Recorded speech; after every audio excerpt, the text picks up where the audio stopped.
মাথায় স্মার্টফোন বেঁধে পরম মমতায় ঘরের কাজ করছেন ২৫ বছর বয়সী গৃহবধূ নাগিরেড্ডি শ্রীরামচন্দ্র। তবে এটি কোনো শখের ভিডিও নয়, বরং ভবিষ্যৎ প্রজন্মের হিউম্যানয়েড রোবটদের প্রশিক্ষণ দেওয়ার একটি প্রক্রিয়া।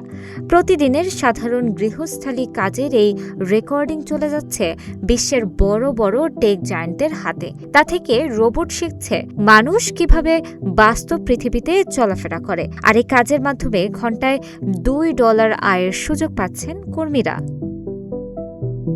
ভবিষ্যতে আপনার ঘরের সব কাজ করে দেবে রোবট। কল্পবিজ্ঞানের এই দৃশ্য বাস্তবে রূপ নিতে চলেছে ভারতের হাজার হাজার সাধারণ মানুষের হাত ধরে। চেন্নাইয়ের গৃহবধূ থেকে শুরু করে টেক্সটাইল কারখানার শ্রমিক, সবাই এখন ব্যস্ত কৃত্রিম বুদ্ধিমত্তা বা এআই কে মানুষের চলাফেরা শেখাতে। কিভাবে চলছে এই বিশাল কর্মযজ্ঞ?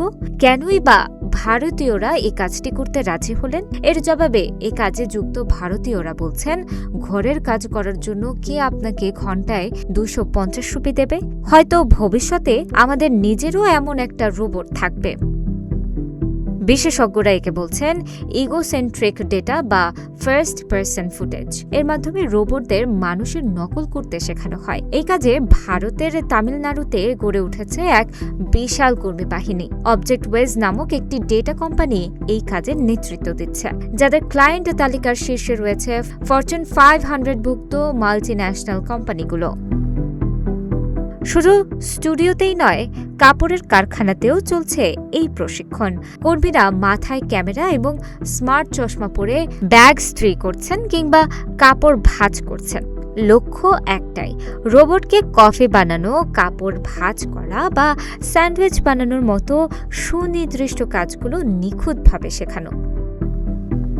মর্গান স্ট্যানলির পূর্বাভাস অনুযায়ী 2050 সালের মধ্যে পৃথিবীতে প্রায় 100 কোটি হিউম্যানয়েড রোবট কাজ করবে। সেই ভবিষ্যতের ভিত গড়তে আজ চেন্নাইয়ের স্টুডিওতে দিন রাত তোয়ালে ভাঁজ করার মতো একঘেয়ে কাজ ক্যামেরাবন্দি করছেন ভারতীয় তরুণ তরুণীরা।